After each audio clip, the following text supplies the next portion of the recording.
Hola a todos, espero que se encuentren muy bien. Pues vamos a continuar con las clases, en este caso de los analitos bioquímicos que tenemos para evaluar enfermedades hepáticas. Y dentro de los temas que vamos a considerar se encuentran, ya saben, aspectos muy generales de fisiología. Después vamos a hablar un poco de los signos clínicos que pueden ser relativamente más específicos hacia enfermedad hepática y los analitos que nos van a evaluar tres diferentes características del hígado. Uno que es evaluación de la integridad, estamos hablando específicamente de la estructura del hepatocito. La otra que es colestasis, analitos que evalúan colestasis, que esto se trata de la obstrucción del flujo biliar. Los otros analitos evalúan función, específicamente función del hígado. Y bueno, vamos a ver algunas otras pruebas especiales como pruebas más específicas también de función, porque vamos a ver que las pruebas rutinarias en una bioquímica sanguínea no son tan específicas, y algunos otros estudios en donde pudiéramos ver cambios que puedan asociarse a enfermedades hepáticas como hemograma y urianálisis, por ejemplo. Muy bien, entonces esta es la propuesta y la clase pues la voy a dar otra vez en este formato que es como de mapa mental. Entonces vamos a empezar por la fisiología. Algunas generalidades. Bueno, el hígado dicen que es el cerebro metabólico del organismo, ¿no? Es la glándula, de hecho, más grande de todas, y sus principales funciones van a estar asociadas al metabolismo de proteínas. Una gran cantidad de proteínas se sintetizan en el hígado, metabolismo de carbohidratos, de manera particular el metabolismo de la glucosa, metabolismo de los lípidos también. Va a cumplir funciones relacionadas con detoxificación. Sabemos que en los hepatocitos hay procesos enzimáticos que nos permiten la biotransformación de algunos tóxicos o también eliminación de otros por parte del sistema biliar. La excreción de bilis. La bilis sabemos que también está compuesta, entre otras cosas, por bilirrubinas, por ácidos biliares. Y una de sus funciones más importantes va a estar relacionada con la absorción, emulsificación y absorción de las grasas. El sistema fagocítico mononuclear también, la mayoría del espacio, bueno, el espacio de Dice de los hepatocitos, hay unas células que se llaman células de Kupffer. Estas células, por un lado, nos permiten, es una especie de macrófagos, nos permiten depurar ciertos contaminantes que pueden estar en la célula y que vienen a partir del sistema porta, es decir, de intestinos. Por otro lado, el sistema fagocítico mononuclear, pues no nada más está en hígado, ¿no? Está en hígado, en vaso, inclusive en riñón, en médula ósea, en piel, y son todos estos macrófagos que se encuentran ahí de forma residentes y vigilantes. Otras funciones, por ejemplo, también funciona como almacén, ¿no? Almacén de vitaminas.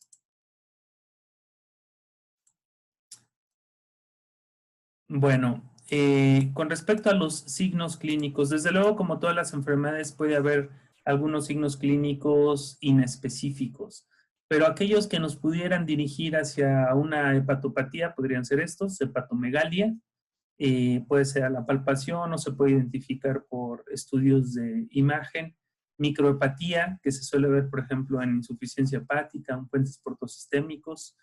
Desde luego, ictericia, aunque sabemos que la ictericia puede ser ya sea por un proceso hepático o poshepático, pero al final afectando el hígado y las vías biliares, o prehepático, es decir, un proceso hemolítico. Ascitis, la ascitis básicamente se describe por dos mecanismos. Un mecanismo que podría ser hipertensión portal, en los casos, por ejemplo, de fibrosis o cirrosis hepática.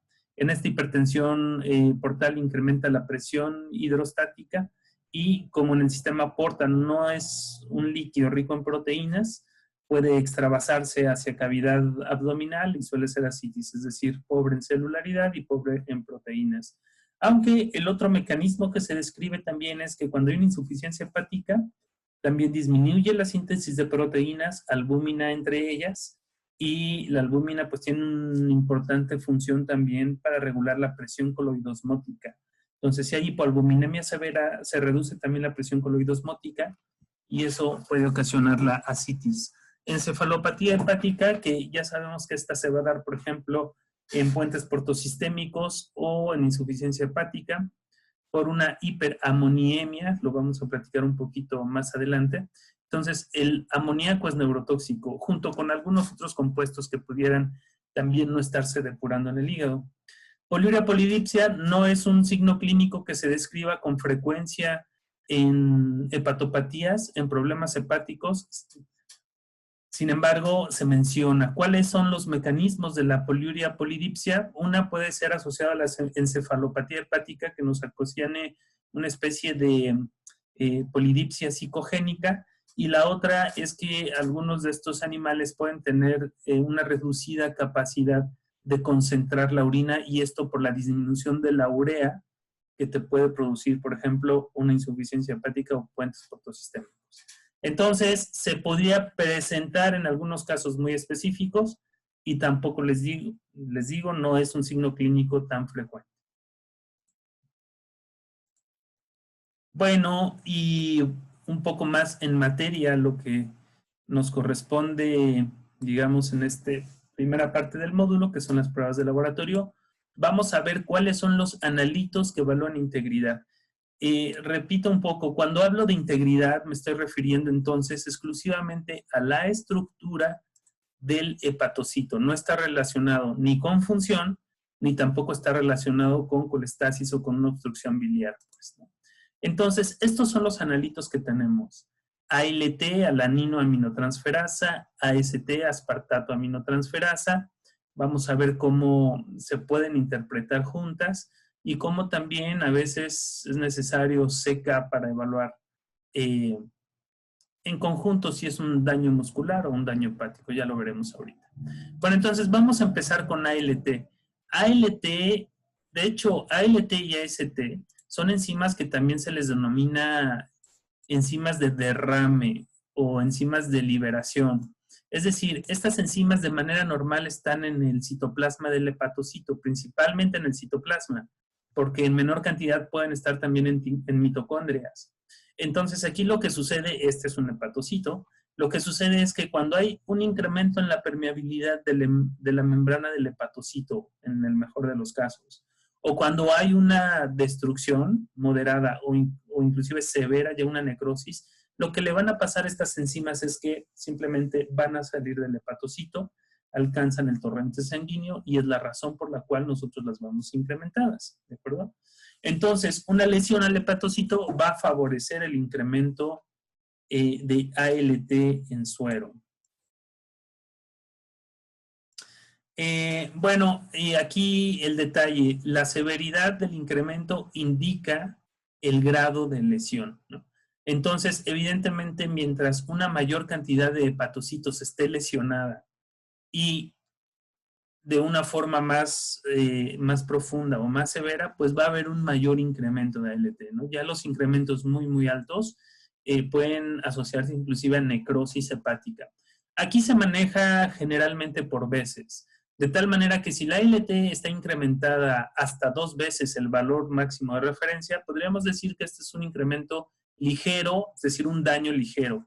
Les digo, a veces ni siquiera es daño, es solo incremento en la permeabilidad hepatocelular. De 2 a 5 veces esto se puede considerar como moderado y más de 5 veces ya podríamos considerarlo como severo. Entonces, es así como pudiera más o menos uno aproximarse también al grado de daño. La vida media en el perro es de 2 a 3 días, es mucho más larga, y en el gato corta, de 3.5 horas. Esto lo que nos indicaría es que un incremento de ALT en el gato tiene, digamos, una mayor relevancia que inclusive en el perro, ¿no? En el perro, incrementos ligeros de ALT no tienen tanta relevancia como para decir con seguridad que es un daño hepático, pero en el gato sí. Sería una de las diferencias de la interpretación entre uno y otro. Bueno, eso es con respecto a ALT.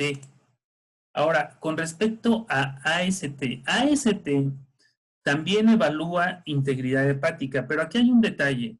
En ALT, por ejemplo, hay varias isoenzimas también, como en eritrocitos, inclusive también en músculo, pero su vida media es muy corta y también las concentraciones de esta isoenzima en otros tejidos no son importantes, no son relevantes. Por eso ALT es muy específica de hígado. AST no es tan específica de hígado porque resulta que hay cantidades importantes no solamente en hígado, sino también en músculo. De tal manera que un incremento de AST se va a tener que asociar o a hígado o a músculo. Y ahorita vamos a ver cómo marcamos esa diferencia. Pero ¿cuál es la razón de medir AST? ¿Por qué medimos también AST si nos va a indicar lo mismo que ALT e inclusive es menos específica? Y aquí voy a tratar de explicarlo. Miren, AST se encuentra principalmente dentro de mitocondrias y en menor cantidad en el citoplasma. ¿Y qué diferencia marca en cuestiones de interpretación que esta esté en mitocondrias y ALT en citoplasma? Bueno, que para que se incremente AST por un daño hepático, la lesión tiene que ser un poquito más profunda. Porque pues está más a la mano, digamos, la membrana plasmática que las mitocondrias. Entonces, ya cuando AST incrementó es porque significa que la lesión es un poquito más severa, ¿no? Y probablemente sí sea un problema primario de hígado.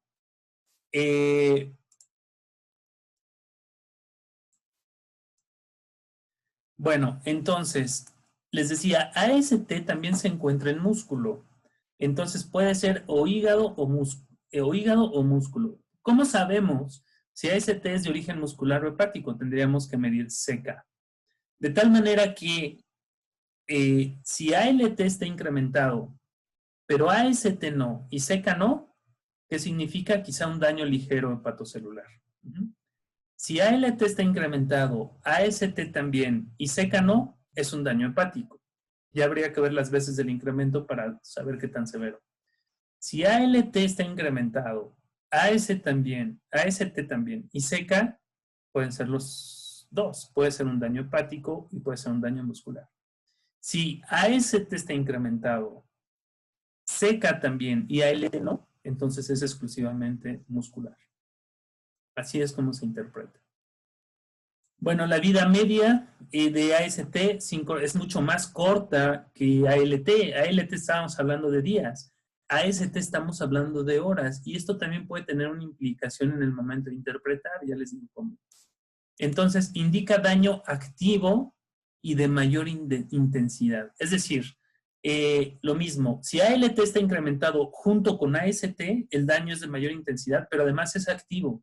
Es algo que continúa, que está sucediendo todavía. ¿Por qué? Por la vida media tan corta de AST.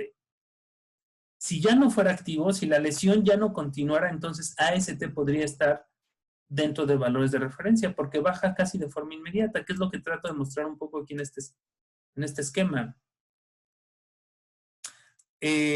Bueno, no, este esquema es más bien de daño muscular. ¿Qué es lo que pasa con CK y con AST cuando hay un daño muscular? Fíjense, la primera que incrementa es CK, porque esta es la más sensible para músculo. Después incrementa AST y ALT prácticamente no incrementa, ¿no? Es así como se interpreta AST con CK cuando hay un daño muscular.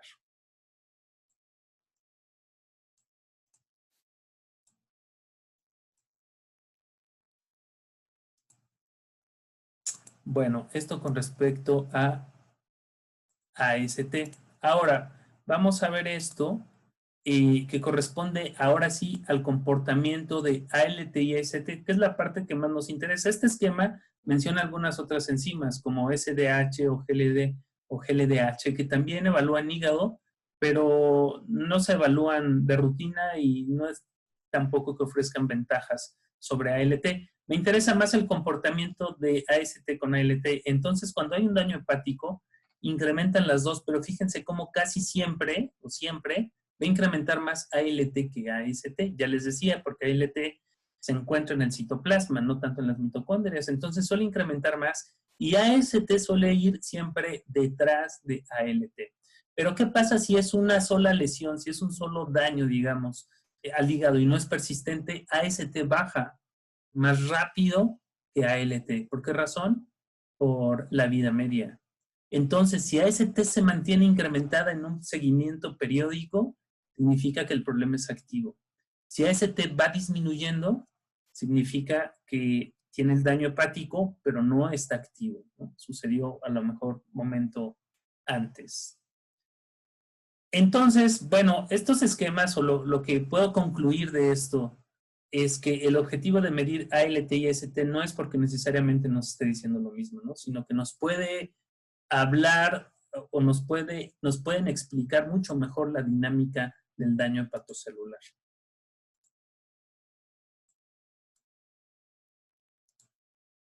Bueno, este es el esquema de ALT, AST y CK, que ya habíamos visto, ¿no? En un daño muscular incrementa CK, después AST y ALT prácticamente no incrementa.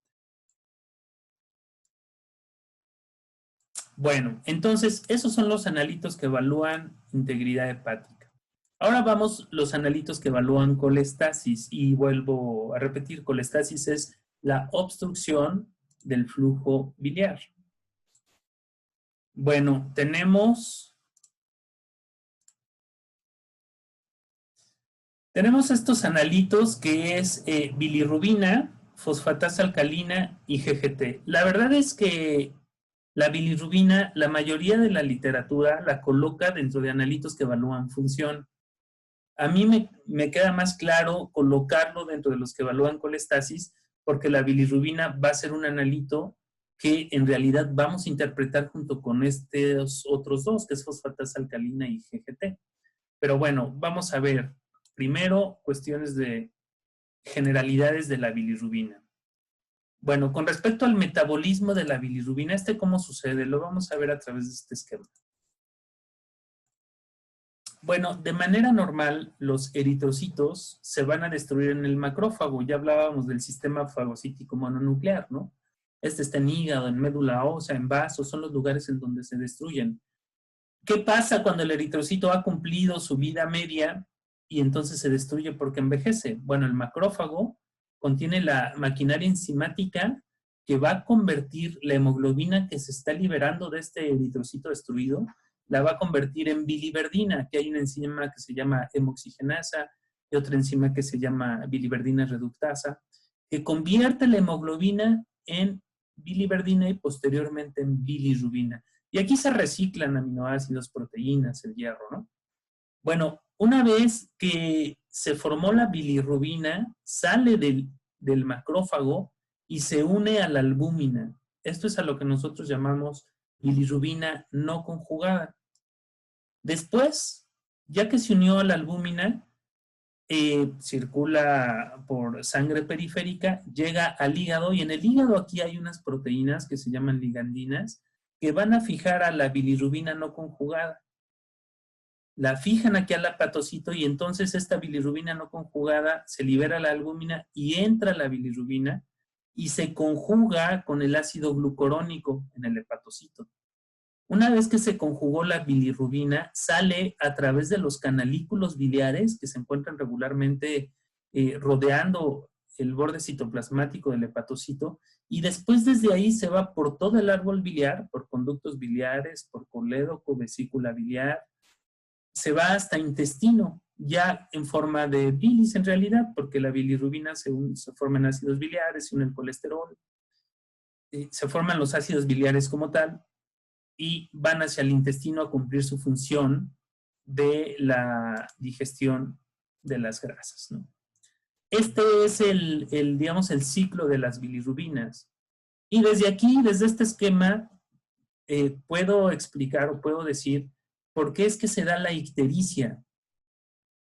¿Cuáles son las causas y los tipos de ictericia que tenemos, ¿no? Que sería ictericia prehepática, ictericia hepática e ictericia poshepática. O sea, la ictericia es la acumulación de las bilirrubinas, ¿no? Es hiperbilirrubinemia. Entonces, si nosotros tenemos un proceso hemolítico, en vez de llegar a este número de eritrocitos, ¿no? Que son 6, llegan 500 eritrocitos, pues evidentemente toda esta hemoglobina que de los eritrocitos que se están destruyendo se va a convertir en bilirrubina, ¿no? Entonces, esa es la razón por la cual tenemos hiperbilirrubinemia. Alguna de esta bilirrubina no conjugada incrementa en sangre, pero también mucha bilirrubina se está conjugando en el hepatocito, pero se satura y de cualquier forma hay extravasación a sangre e incrementa. Es decir, incrementa bilirrubina no conjugada y también bilirrubina conjugada. Entonces, esa es la ictericia prehepática. La ictericia hepática es cuando en el hepatocito hay una obstrucción de los canalículos biliares.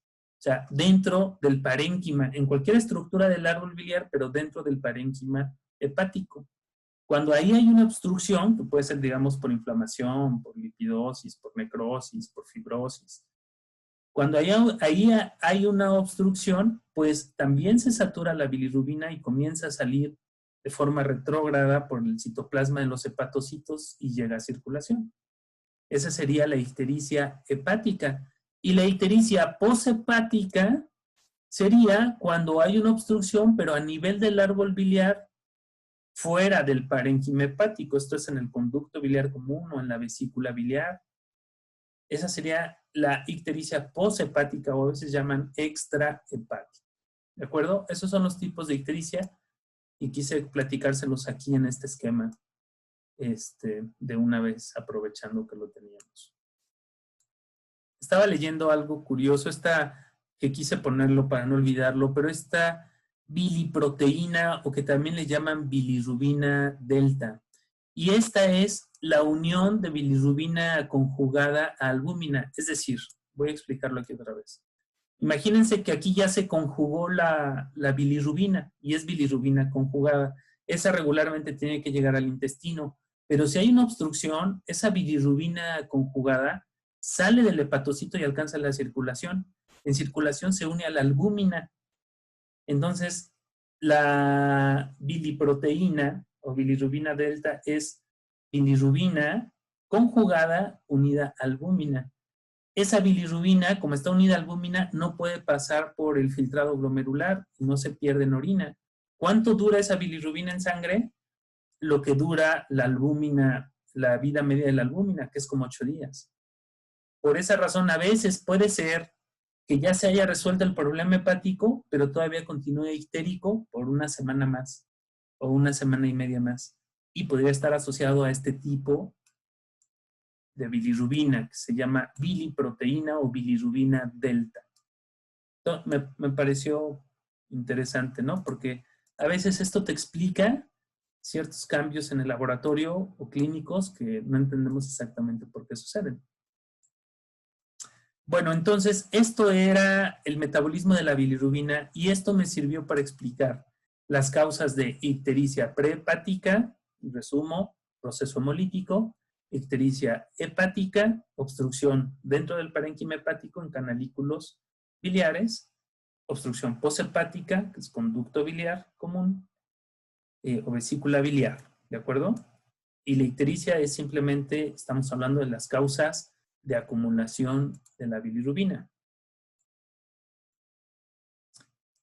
Bueno, ahora, eso es con respecto a la ictericia. Pero ahora vamos a hablar de la colestasis, la obstrucción, que está relacionado, pero de cualquier forma, aquí también lo podemos explicar. La obstrucción, entonces, la colestasis puede ser hepática o puede ser también poshepática. Obvio, no puede haber prehepática aquí porque tiene que ser necesariamente una obstrucción estructural. Bueno, entonces, este esquema me va a ayudar, bueno, lo que estamos observando aquí son ejemplos, por ejemplo, esto que es una lipidosis hepática en un perro, macroscópicamente es lo que nos pudiera sugerir. Bueno, yo tengo los resultados del laboratorio. Esto sería una colestasis hepática o intrahepática. Y este esquema me va a ayudar también a ver los ejemplos y los diferentes tipos de colestasis. Entonces aquí lo podemos seguir juntos. Híjole, a ver si se ve bien.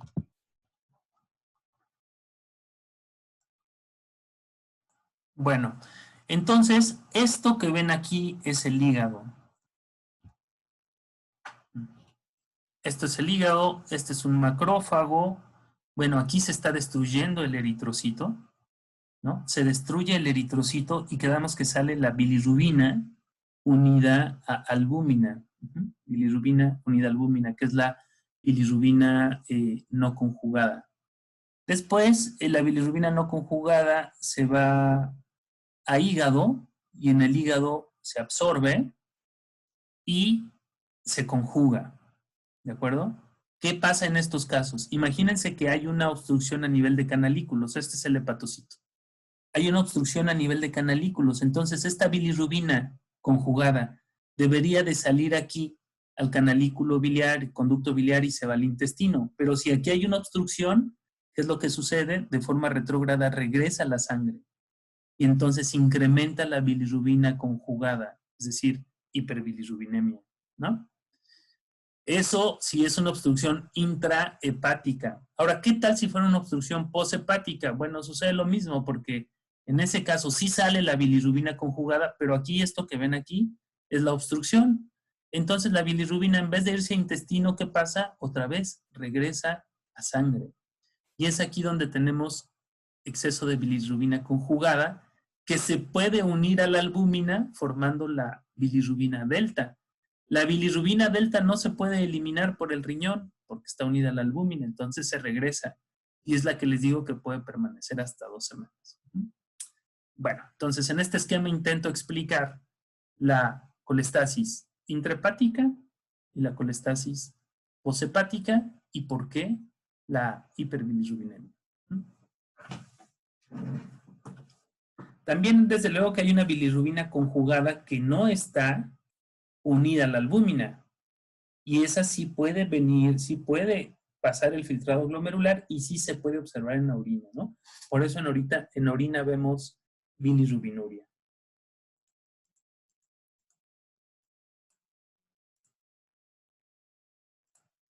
Bueno, y la colestasis poshepática.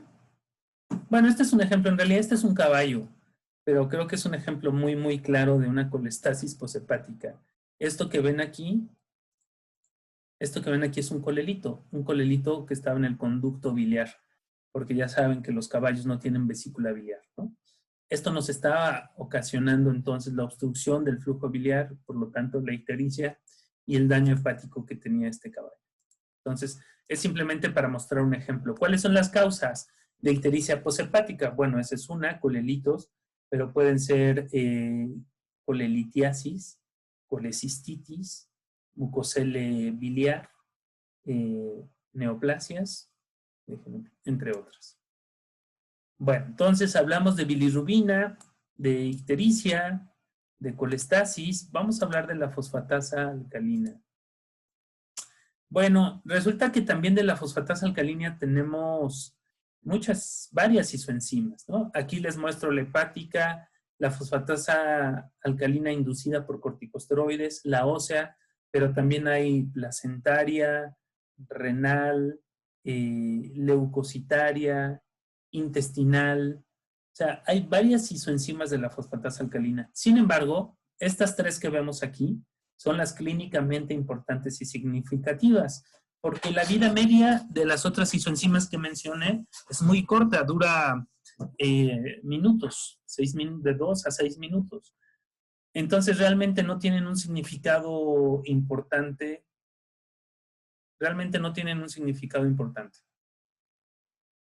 clínico. Bueno, entonces estas tres sí, hepática, fosfatasa alcalina inducida por corticosteroides y ósea.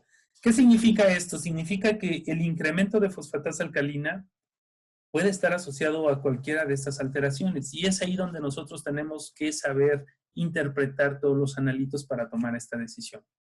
Bueno, entonces la fosfatasa alcalina hepática evalúa colestasis porque se encuentra, generalmente este es un esquema de hígado, y la fosfatasa alcalina se encuentra aquí. Estos son los hepatocitos, y les decía yo que los hepatocitos están rodeados por los canalículos biliares. Estos son los canalículos biliares que se van a unir a conductos más grandes.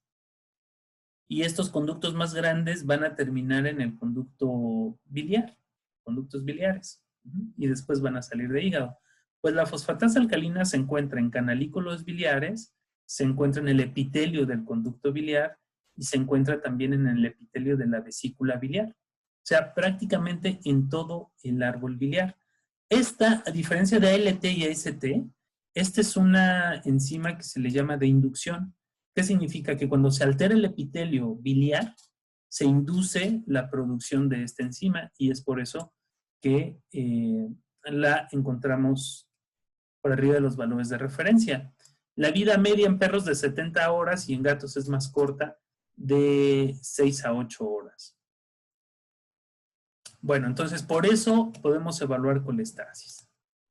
Ahora vamos con la fosfatasa alcalina inducida por corticosteroides. Lo primero que tendríamos que decir aquí es que esta isoenzima únicamente se ha descubierto en el perro. O sea, en el gato no podemos asociar, no existe pues este tipo de fosfatasa alcalina, pero en el perro sí. ¿Qué significa? Que su producción se va a inducir cuando hay influencia de cortisol. ¿Cuándo se da la influencia del cortisol? Bueno, tenemos dos ejemplos generales. Uno, que es por causas endógenas, y dentro de las causas endógenas básicamente tenemos solo dos, que puede ser un estrés crónico, este es inducido por cualquier tipo de enfermedad o condición o malestar, o hiperadrenocorticismo, ya sea dependiente de adrenales o dependiente de hipófisis. Entonces, estas dos circunstancias van a incrementar la fosfatasa alcalina. Porque cuando nosotros medimos fosfatasa alcalina, les decía, es la total, ¿no?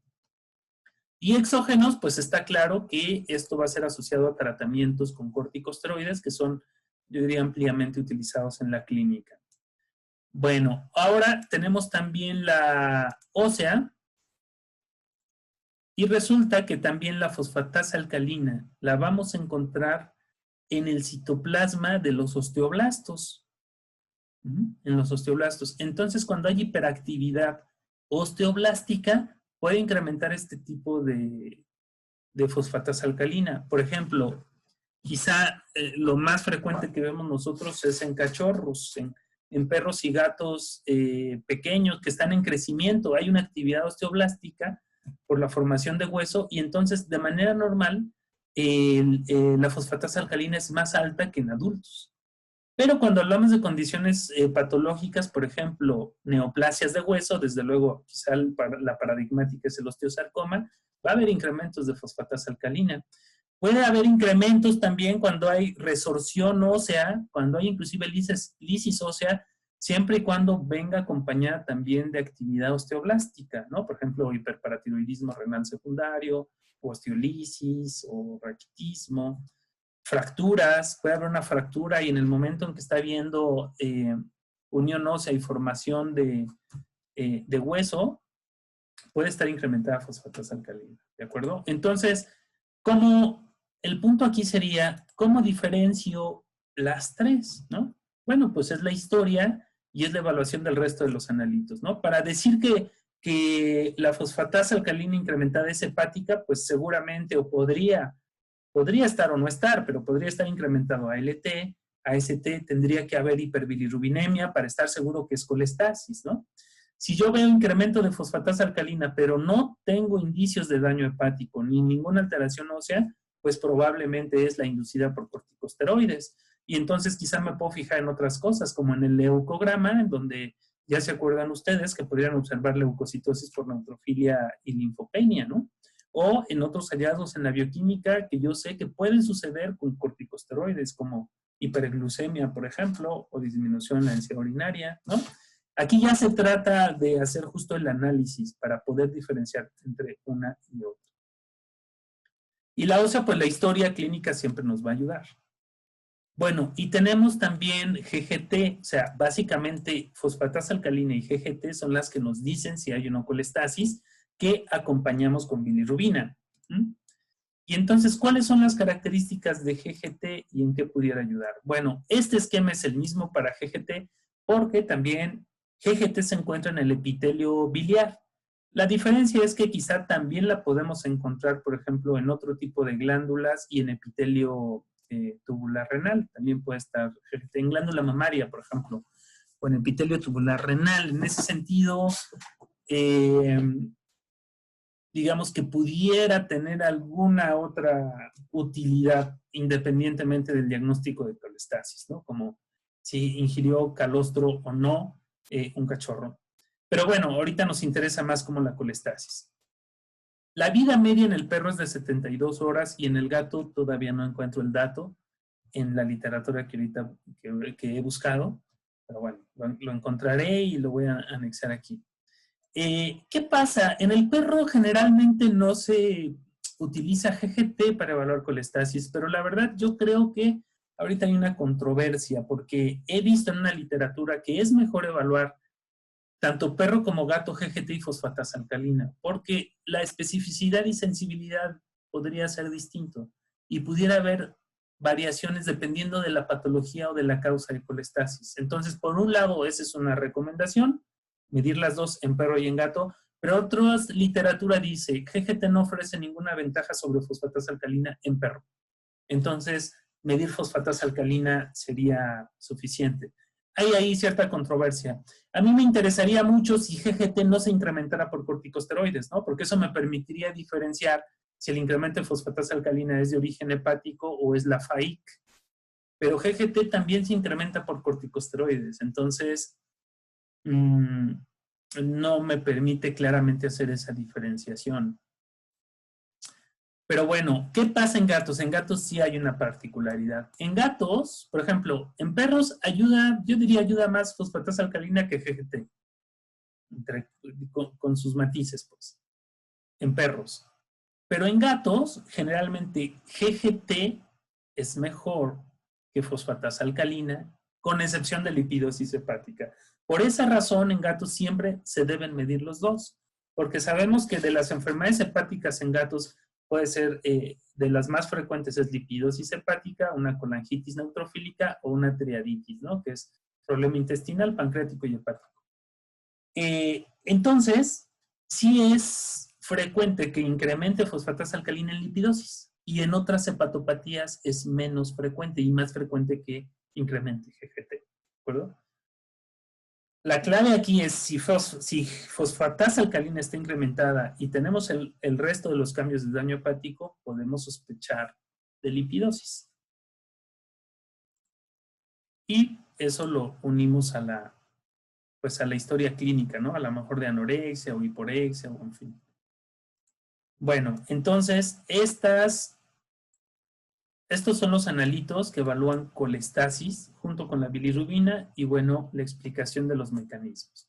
Ahora vamos con los analitos que evalúan función y aquí entramos quizá un poquito en algunos problemas porque de los analitos que tenemos en la bioquímica rutinaria, la verdad es que prácticamente ninguno es tan sensible ni tan específico y prácticamente en todos se requiere que se haya perdido por lo menos el 70 o el 80% del parénquima hepático para que estas pruebas se vean alteradas. Entonces yo les decía seguramente en riñón que la tendencia ahora es en realidad detectar la pérdida en la función renal de manera temprana, no cuando ya tienes insuficiencia hepática y que a lo mejor es más reversible, es más difícil revertir el proceso o imposible, pues, porque todavía se están trabajando en blancos terapéuticos para inhibir las fibrosis en riñón, en hígado. Entonces, ese es el detalle a lo mejor con estos analitos, ¿no? Que no son tan sensibles, no son tan específicos, pero ya cuando los unes en su interpretación junto con los demás resultados y la historia, pues es cuando pueden hacer sentido. Yo me parece que los acomodé en orden de como yo considero de más a menos importante. Entonces, empezaríamos con la albúmina. El 100% de la albúmina se va a sintetizar en hígado. Entonces, una insuficiencia hepática tendría que llevarnos a una reducción de albúmina. Generalmente, estas hipoalbuminemias son importantes, por lo menos ya cuando es menos de 20 gramos por litro, es cuando ya podríamos considerar como la insuficiencia hepática una causa de hipoalbuminemia. ¿Cuál es el problema? Bueno, que también tenemos hipoproteinemia e hipoalbuminemia por pérdidas renales, por pérdidas gastroentéricas, por falta en el aporte, por pérdida de terceros espacios, ¿no? Entonces también tenemos que discernir primero o descartar primero que no sea alguna de las otras posibilidades. Eso con respecto a la albúmina. Con respecto a la urea, ¿por qué la urea es un analito que evalúa función? Lo explico rápido en este esquema. Entonces, cuando nosotros consumimos proteína en la dieta, esa proteína se convierte en aminoácidos y esos aminoácidos por acción bacteriana se van a convertir a amoníaco. El amoníaco regularmente se absorbe por el epitelio intestinal, se absorbe, y por la vena porta, por el sistema porta, va al hígado. Este amoníaco entra al ciclo de la urea para convertirlo, el amoníaco, en urea, y la urea posteriormente va a circulación y se elimina por riñón.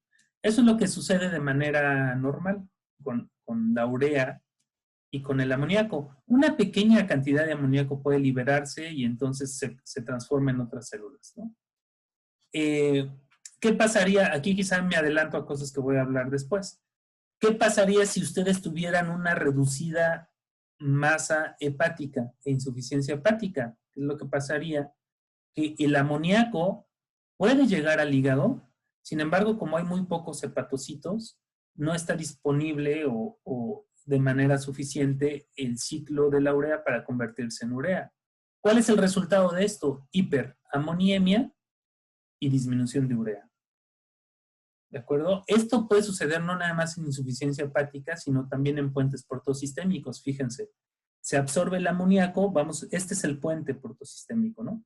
En vez de el amoníaco ir a hígado, como de manera normal tendría que suceder para transformarse en urea, el amoníaco se va directamente a circulación, a vena cava y después a corazón y después a circulación, sin pasar por el hígado. Entonces este amoníaco no se está transformando. ¿Cuál será el resultado de esto? Hiperamoniemia junto con disminución de urea. Creo que algo de esto explicaba también en la presentación de urianálisis. Entonces, la disminución de urea nos indica o insuficiencia hepática o puentes portosistémicos. Bueno, con respecto al colesterol, lo mismo. Decía que el hígado metaboliza los ácidos grasos libres, los triglicéridos, el colesterol, y una disminución en la síntesis de colesterol, una hipocolesterolemia, puede eventualmente asociarse a una insuficiencia hepática. Claro que también hay hay otras causas de hipocolesterolemia y además también algunas enfermedades hepáticas pueden cursar con hipercolesterolemia, ¿no? Entonces a veces eso puede esconder, digamos, la reducción del colesterol en insuficiencia hepática, entonces no es muy sensible. La glucosa, de la glucosa nada más diría que el hígado tiene una alta capacidad para metabolizar la glucosa y como hay también importante almacenamiento de glucógeno, a pesar de que hay insuficiencia hepática, ese glucógeno puede convertirse a glucosa y mantener a esta dentro de los valores de referencia. Entonces, no siempre disminuye a pesar de la insuficiencia hepática, ¿no? Y los tiempos de coagulación que, si no mal recuerdo, esta pestañita la voy a discutir aquí en otra pestaña más. Bueno, estas son las pruebas entonces que evalúan función hepática. Un analito alterado por sí solo pudiera no ser suficiente, ¿no? Ya cuando tenemos varios de estos cambios es cuando a lo mejor le podríamos dar una mayor relevancia. Bueno, entonces, dado que estas pruebas de función no son tan sensibles y no son tan específicas y siempre nos puede quedar la duda de si es o no es, por lo menos te orientan, te llevan hacia la posibilidad y entonces es cuando tú puedes sugerir pruebas más específicas de función. ¿Cuáles son esas pruebas que tenemos a la mano? Son estas dos, amoníaco y ácidos biliares. Ahorita vamos a hablar un poquito de ellas y iremos viendo algunas ventajas y desventajas. Bueno, la primera, que es el amoníaco. Primero manejo de muestra. Esa quizás es una desventaja del amoníaco. A ver. Ok, no. Vamos a empezar por aquí. Metabolismo. Este es el mismo esquema que les platicaba abajo con respecto a la urea, porque entonces el amoníaco y la urea pues están relacionados. Voy a repetirlo brevemente, pero enfocándome en el amoníaco, ¿no?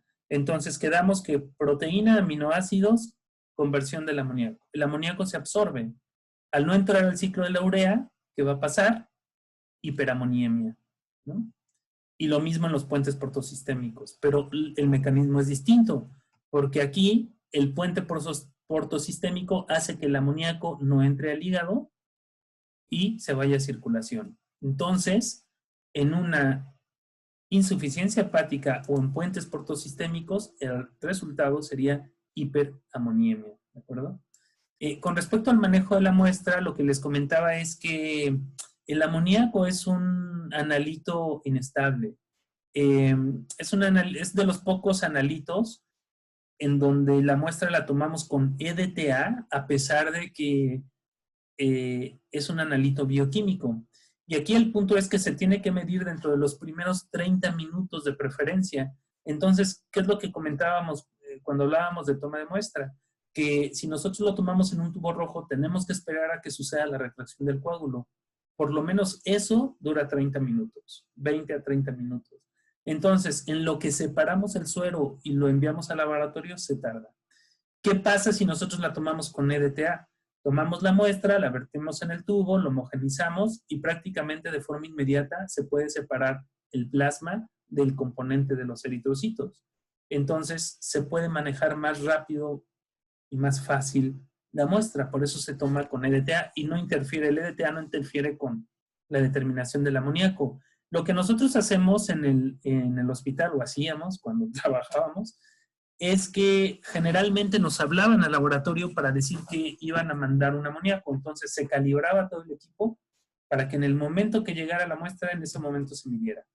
Esa podría ser una de las desventajas con respecto al amoníaco. Bueno, entonces, platicábamos que la hiperamoniemia, por todo lo que yo he explicado, las causas más importantes por las que lo vamos a solicitar y a lo que lo vamos a asociar la hiperamoniemia será insuficiencia hepática y puentes portosistémicos. Estas dos es el objetivo. El objetivo de medirlo es para aproximarnos al diagnóstico de estas dos. Claro que pueden haber algunas otras posibilidades como deficiencias enzimáticas congénitas hereditarias del ciclo de la urea o deficiencia de cobalamina, y la cobalamina también forma parte de estas mismas enzimas de las que estoy hablando. Entonces, son otras causas raras de hiperamoniemia y de disminución de urea.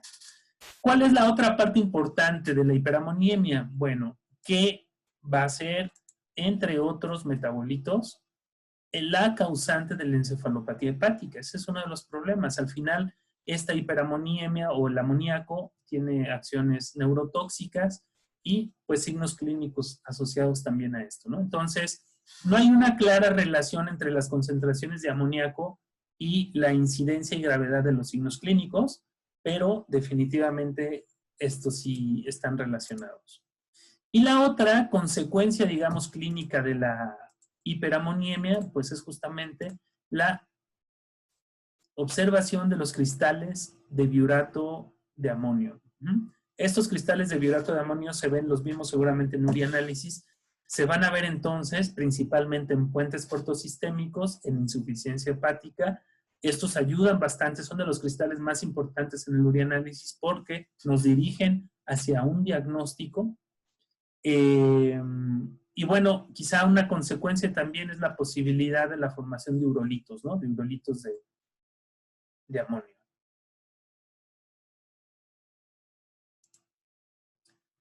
Bueno, entonces eso con respecto al amoníaco. Ahora vamos con los ácidos biliares, que sería la otra prueba que nos va a permitir aproximarnos también al diagnóstico de insuficiencia hepática o de puentes portosistémicos. ¿Cuál es quizá, qué ventaja tienen los ácidos biliares con el amoníaco? Una puede ser el manejo de la muestra. Los ácidos biliares sí es como cualquier otro analito bioquímico, ¿no? Se toma la muestra, se puede separar el suero, se puede refrigerar y es bastante estable. En ese sentido no tenemos tanto problema con los ácidos biliares. ¿Cuál otra desventaja? No es que sea desventaja, sino que en qué otro momento no se puede usar los ácidos biliares cuando hay colestasis. Cuando hay colestasis no tiene sentido medir ácidos biliares porque de antemano sabemos que van a estar incrementados, ¿no? Entonces, si hay colestasis no se mide y frecuentemente, no siempre, pero frecuentemente las alteraciones hepáticas acompañan a la colestasis. Entonces, si hay colestasis, pues mejor medir amoníaco si queremos asegurar la insuficiencia hepática. Si no hay colestasis, perfectamente pueden ayudar los ácidos biliares. Bueno, aquí vamos a ver un poco la parte fisiológica del ciclo de los ácidos biliares y después, en el otro esquema, vamos a ver las causas por las que se incrementan. Son más como los mecanismos, ¿no? Yo hablo más de mecanismos porque creo que entendiendo el mecanismo, ya después cualquier causa puede acomodarse, ¿no? Bueno, entonces, ¿qué es lo que sucede con los ácidos biliares? Otra vez aquí tenemos el vaso y aquí tenemos la bilirrubina, ¿no? Entonces, quedamos que la bilirrubina entra al hepatocito. Después la bilirrubina en el hepatocito se une o se utiliza como sustrato el colesterol, la bilirrubina y algunos aminoácidos para formar los ácidos biliares. Los ácidos biliares salen entonces a canalículos, a conducto biliar común y después llegan al intestino. Los ácidos biliares en el intestino van a servir para lo que ya hablamos, ¿no? Para la absorción, digestión de las grasas. De hecho, se convierten también en ácidos biliares secundarios en el intestino. Y aquí se vuelven a absorber por vía enterohepática. Una vez que se absorbieron, el hepatocito los recicla. O sea, ¿qué función cumple el hepatocito con respecto a los ácidos biliares? Reciclarlos. Si hay una masa reducida de hepatocitos, los ácidos biliares no se vuelven a captar y entonces se incrementan en circulación. O si hay un puente portosistémico, pues los ácidos biliares, en vez de ir a hígado, se van a circulación y también están incrementados. Ahorita lo vamos a ver en el esquema de más adelante. Pero fíjense cómo el hepatocito normal, un hígado normal, recicla del 95 al 98% de los ácidos biliares, o sea, la mayoría. Prácticamente hay una muy pequeña cantidad de ácidos biliares que pueden estar en circulación que se van a eliminar vía riñón.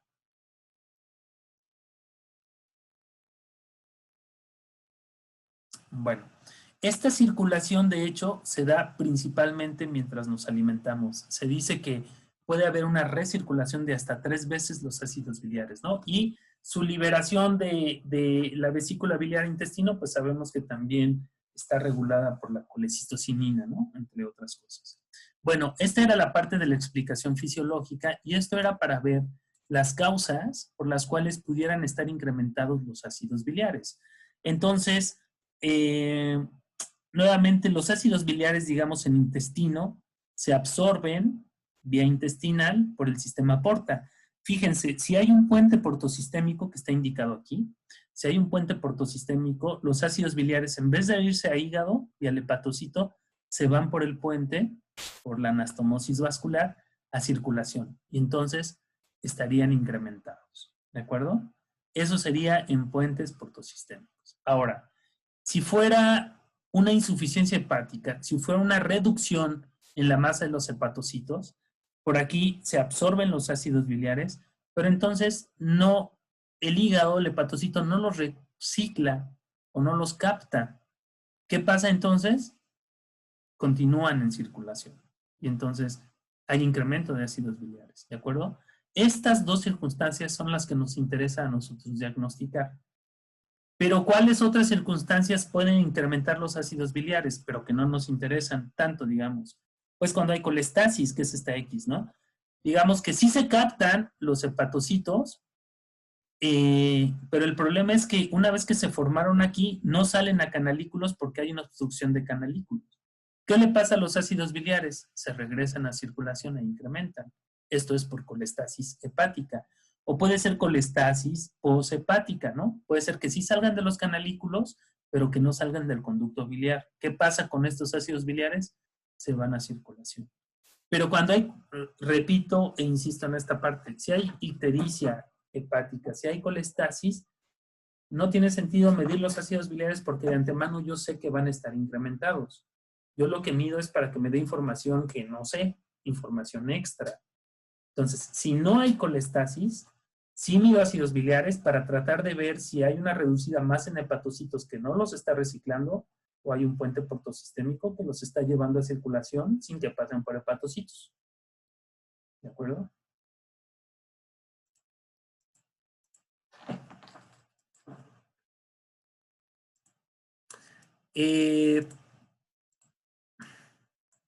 Bueno, entonces los ácidos biliares generalmente se miden 2 veces, que es una después de ayuno, se miden preprandial y después se da una dieta rica en grasa y se mide 2 horas postprandial. Hay quien dice que el preprandial es suficiente y en la literatura también comentan que si haces preprandial y postprandial, incrementa la sensibilidad de la prueba, ¿no? El chiste es que si desde preprandial están incrementados los ácidos biliares, o es insuficiencia hepática o son puentes portosistémicos, ¿no? O sea, estas dos son las patologías y las alteraciones que queremos diagnosticar.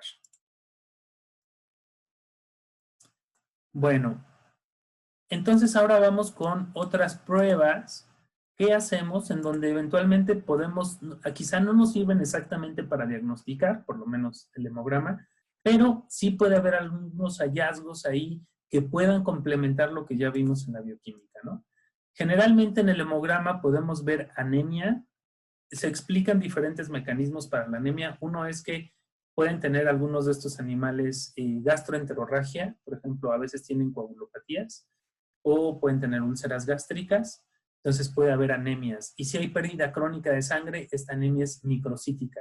Además de que los puentes portosistémicos alteran el metabolismo del hierro. Entonces, se suele ver anemias microcíticas, hipocrómicas generalmente. O no, o estar el hematocrito normal, es decir, puede estar o no estar. Y la otra, ¿qué tipo de poiquilocitos podemos ver? Los que más se han descrito son codocitos y acantocitos. La explicación aquí es por alteración en el metabolismo de los fosfolípidos de la membrana del eritrocito. Y esquistocitos, pero solo cuando en hígado hay una lesión vascular que te pueda llevar a una anemia que le llamamos microangiopática, que sucede entre los vasos sanguíneos. Por ejemplo, en neoplasias hepáticas quizá. Eso en el hemograma. En el urianálisis me parece que ya hablamos de esto y ya les mostré una foto. En urianálisis también lo vimos. Se puede ver bilirrubinuria, si hay colestasis. Aquí es si hay ictericia prehepática, hepática o poshepática, quiero decir. En ictericia también se ve. Cristales de vidrato de amonio, ya los comentamos. Y puede haber también urolitiasis como tal. Y aquí es donde quería comentar los tiempos de coagulación, que los tenía aquí en estas pruebas, pero en realidad aquí es donde pudiera comentarlos.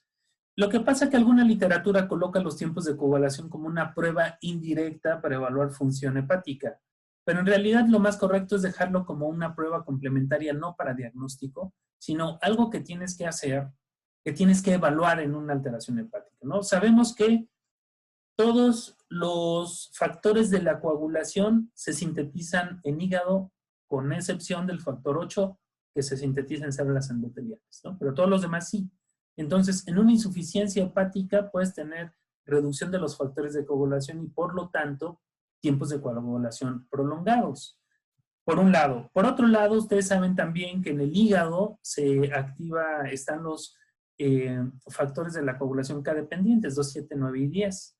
Entonces, esos también podrían llegar a estar alterados. Por ejemplo, en colestasis, ¿no? Porque no hay ácidos biliares y los factores de la coagulación K dependientes, o la vitamina K más bien, se absorbe junto con las grasas. Si no hay ácidos biliares, no se absorben las grasas y por lo tanto no se absorbe la vitamina K y hay una falta de activación de los factores K dependientes. Es otra de las causas por las cuales podemos tener coagulopatías. Entonces, es importante evaluarlos, pero principalmente cuando el animal, el perro o el gato, se va a someter a un procedimiento invasivo, como una citología hepática o una biopsia hepática o un procedimiento quirúrgico, tenemos que tener los tiempos de coagulación. Es decir, yo lo coloco como una de las pruebas que ayudan a evaluar el estatus del animal con enfermedad hepática y no tanto como una prueba para evaluar la función. O sea, de aquí la tendría que quitar. Mejor, sería lo mejor. Ups. Bueno. Pues este es el tema de hígado. Espero que con esto hayan podido darse ustedes una buena idea de cuáles son los analitos que tenemos en la bioquímica, para qué sirven, ventajas, desventajas, pruebas específicas, pruebas especiales. Desde luego que el tema, como siempre, es mucho más amplio, ¿no? Pero nos enfocamos en esta parte del diagnóstico. Bueno, que estén muy bien todos y nos vemos a la siguiente clase.